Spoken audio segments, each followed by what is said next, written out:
Good day to each and everyone. Please allow me to introduce myself. My name is Benjamin G. Sangkay. Today, I will discuss an important issue that affects millions of people around the world, which is the housing and land rights. Housing and land rights refer to the basic human right of every individual to have access to safe, secure, and adequate shelter, as well as legal protection over the land they occupy. This right is recognized internationally by organizations such as the United Nations, which emphasizes that housing is not just about having a roof over one's head, but also about dignity, security, and access to basic services like water, sanitation, and electricity. In many countries, including Philippines, housing remains a major challenge. Rapid urbanization, population growth, and poverty have led to the rise of informal settlements or squatter areas. Many families live in unsafe conditions, prone to flooding, fire, or eviction, without legal ownership of the land they occupy. One key issue is security of tenure. Without legal rights to their home or land, people live in constant fear of eviction. This not only affects their safety, but also limits their opportunities. For example, families without land titles often cannot access loans, education, or stable employment because they lack a permanent address. Another issue is affordability. Housing prices and land costs continue to rise, making it difficult for low-income families to secure decent homes. Even government housing programs sometimes fail to meet the needs of the poor due to limited funding for location or lack of basic services.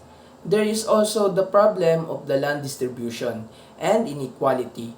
In many places, large portions of land are owned by a small number of individuals or corporations, leaving title for the majority. This imbalance creates social tensions and contributes to poverty and homelessness.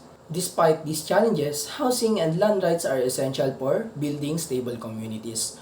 When people have secure homes, they are more likely to invest their future, support their families, and contribute positively to society. Children perform better in school, and communities became safer and more organized.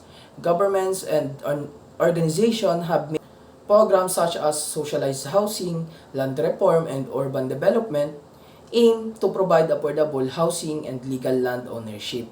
However, this effort must be strengthened and properly implemented to truly make an impact. Now, let us consider the opposing viewpoint. Some argue that housing and land rights should not be prioritized because government have limited resources. They claim that providing free or affordable housing encourages dependency and places a heavy burden on taxpayers. Others believe that informal settlers should be relocated without compensation because they are illegally occupying land.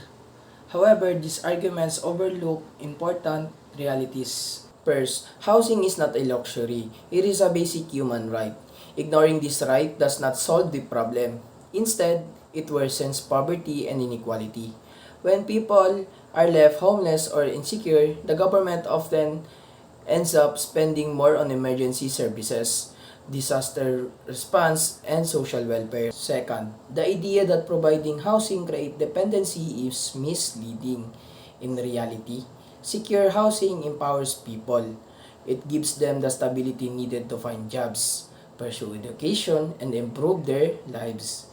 Rather than creating dependency, it promotes independence and productivity. Third, regarding informal settlers, it is important to understand that many of them do not choose to live illegally. They are often driven by lack of opportunities, high housing costs, and limited access to land. Simply removing them without proper relocation plans violates their rights and can lead to further social problems. So instead of blaming the poor, solutions should focus on inclusive development, providing affordable housing, fair land distribution, and sustainable urban planning. In conclusion, housing and land rights are fundamental to human dignity and social stability. While challenges such as affordability, inequality, and informal settlements persist, this issue must be addressed through fair policies and collective action. Ensuring that everyone has access to safe and secure housing is not just a responsibility, it is an investment in a better and more just society.